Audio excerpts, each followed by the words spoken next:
첫 번째 경기 대한민국 대 요르단 분석 시작해보겠습니다. 대한민국은 홍명보 감독 체제 아래 4-2-3-1 포메이션을 바탕으로 손흥민, 황희찬, 이재성 등 다수의 유럽파를 앞세운 공격 전개를 시도하고 있는 상황이며, 그러나 직전 오만전에서 1-1 무승부라는 충격적인 결과를 받아들었고, 그 과정에서 상대 전력에 대한 분석 부재와 전술적 허점이 여실히 드러났고, 특히 알리 알 부사이디의 왼발을 전혀 대비하지 못한 채 수비 조직이 무너졌고, 실점 상황은 감독의 정보 수집 부족이라는 뼈아픈 지적을 받을 수밖에 없었고, 여기에 에이스 이강인이 부상 여파로 100% 컨디션이 아닌 상황이라 공격 전개 시 창의성이 떨어질 우려도 있고, 그리고 백승호하고 정승현까지 소집 해제된 최악의 상황이다. 반면 요르단은 셀라비 감독 체제에서 3-4-3 포메이션을 안정적으로 운영하고 있으며, FC 서울 소속 야잔 알 나이마트가 중심을 잡는 수비 라인이 매우 견고한 모습이며, 또한 무사 알마이너스타마리는 프랑스 리그에서의 경험을 바탕으로 날카로운 움직임과 중거리 슈팅 능력을 통해 최근 어매치에서도 꾸준히 공격 포인트를 기록하고 있고, 요르단은 전방 압박보다 중원 압축과 라인 간격 유지에 집중하면서 역습 루트에서 매우 효율적인 전개를 보여주고 있고,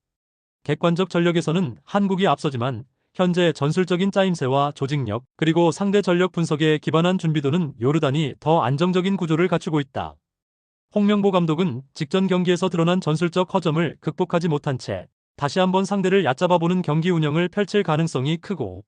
요르단은 수비 조직력과 공격 전환의 완성도에서 높은 수준을 유지하고 있으며, 무사 알마이너스타마리를 필두로 한 전방 압박은 한국의 불안정한 수비 라인에 위협이 될 수 있고, 이번 경기는 한국의 홈이라는 점을 감안하더라도 전술적 준비도와 경기력 흐름 측면에서 요르단의 우세 가능성이 충분히 존재하는 매치업이다. 두 번째 경기 이란 대 우즈베키스탄 분석 시작해보겠습니다.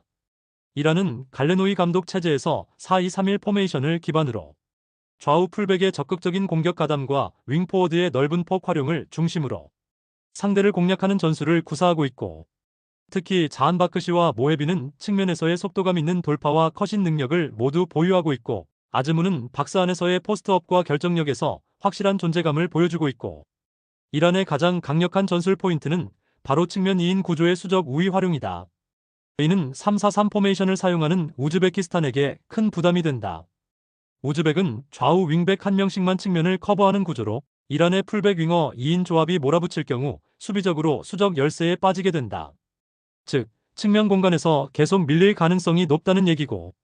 여기에 이란의 홈구장은 고지대로 악명이 높은 지역으로 원정팀들의 체력 저하가 뚜렷하게 나타나는 경기장이며, 우즈베키스탄은 마샤리포프, 쇼무로도프, 파이줄라예프 등을 중심으로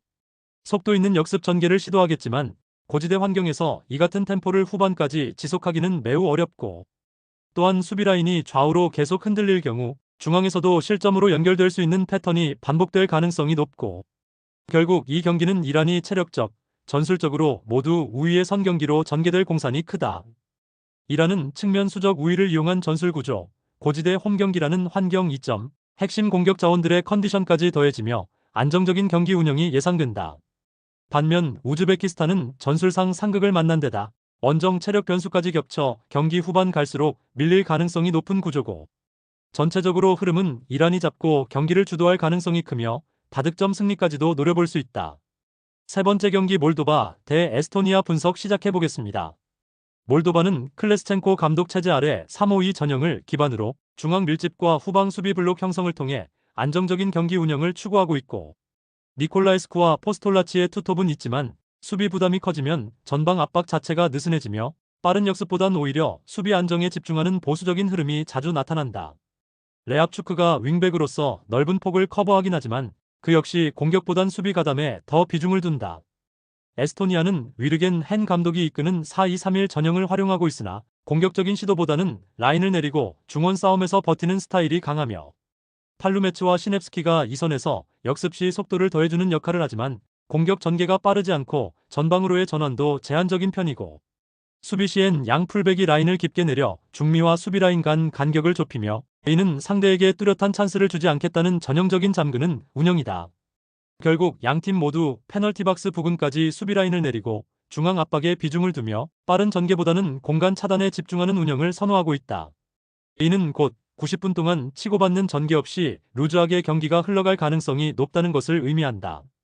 득점 기대값이 낮고 유효 슈팅 자체가 적은 흐름이 이어질 가능성이 매우 높은 매치업이다. 네 번째 경기 북한 대 아랍에미리트 분석 시작해보겠습니다. 북한은 신영남 감독 체제에서 4-4-2 전형을 기반으로 수비 라인을 촘촘하게 구성하고 빠른 롱패스를 활용한 역습 전개를 시도하는 팀이며, 리조국과 김국진이 공격진에서 위협적인 움직임을 가져가긴 하지만 세밀한 점유율 기반의 빌드업보다는 직선적인 공격 루트에 의존하는 빈도가 높고, 게다가 이번 경기는 평양 김일성 경기장이 아닌 중립지역 사우디리야드에서 진행되기 때문에 사실상 홈 이점이 사라진 경기고, 기후, 환경, 적응력 등 모든 면에서 중동 국가인 UAE가 훨씬 유리한 여건이다. 반면 아랍에미리트는 파울루 벤투 감독 체제 아래 5-4-1 전형을 기반으로 볼 점유율을 통한 경기 지배를 추구하고 있다. 벤투는 한국 대표팀 시절부터 라인 간격을 좁히고 좌우 볼 회전을 통한 점유 유지에 능한 전술가로 평가받았고, 이번 UAE 대표팀에서도 그 특색이 그대로 드러나고 있고,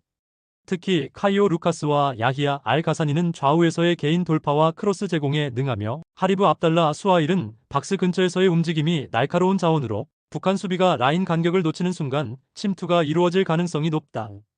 전체적인 경기 구도는 UAE가 점유율을 쥐고 북한이 버티는 구조로 흘러갈 전망이며, 그러나 북한은 점유율 축구에 익숙하지 않기 때문에 상대의 패스 순환을 계속 허용하면서 점차 체력적으로 밀릴 수밖에 없는 전개가 예상된다.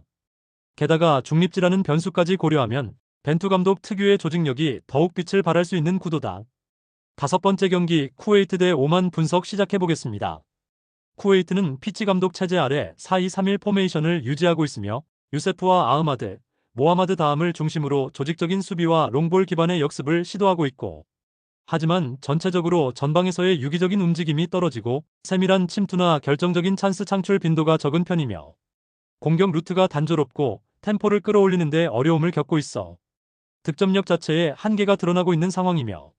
오만은 라시드 자버 감독 체제 아래 기본기가 탄탄하고 수비 조직이 매우 잘 정비된 팀이다. 직전 경기에서는 한국과 1대1 무승부를 기록하며 월드클래스 전력을 상대로도 무너지지 않는 안정적인 경기 운영을 보여줬고, 특히 알리 알 부사이디는 좌측에서 왕성한 활동량과 빠른 커버로